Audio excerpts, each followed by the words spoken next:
Hi అండి, welcome to one more mini vlog. ఈరోజు Saturday రోజు అయితే పాపకైతే స్కూల్ అయితే లేదనమాట. మేము ఎర్లీ మార్నింగ్ అయితే ఒక చోటుకి అయితే వెళ్తున్నాము. ఎక్కడికన్నది లాస్ట్ వరకు చూడండి, మీకు అర్థమవుతుంది. మేము మార్నింగ్ 9కి అయితే రూమ్ నుండి అయితే బయలుదేరామన్నమాట. ఆటో బుక్ చేసుకొని వెళ్ళేసి తమ్ముడు అయితే కుబేరా మూవీకి అయితే టికెట్స్ అయితే బుక్ చేశారనమాట. నాకు, మా హస్బెండ్కు, మా తమ్ముడికి.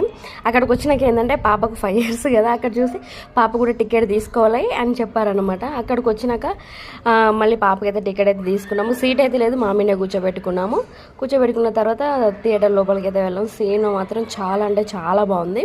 ఎంత బాగుందంటే ఒకసారి చూడడం వాళ్ళు అయితే పక్కా చూసేయండి. సినిమా అయిపోయిన తర్వాత అలా బయటికి వెళ్ళిన తర్వాత పక్కనైతే వాటర్ అయితే వస్తున్నాయి అనమాట. అక్కడ పిల్లలు అయితే కొద్దిసేపు ఆడుకున్న తర్వాత ఇంటికైతే బయలుదేరాము. ఇదండి మినీ వ్లాగ్. వీడియో కనుక నచ్చినట్లయితే లైక్ చేయండి, షేర్ చేయండి. అలాగే ఈ వీడియోలో అనిపించింది కామెంట్ బాక్స్లో కామెంట్ చేయండి. Thank you for watching.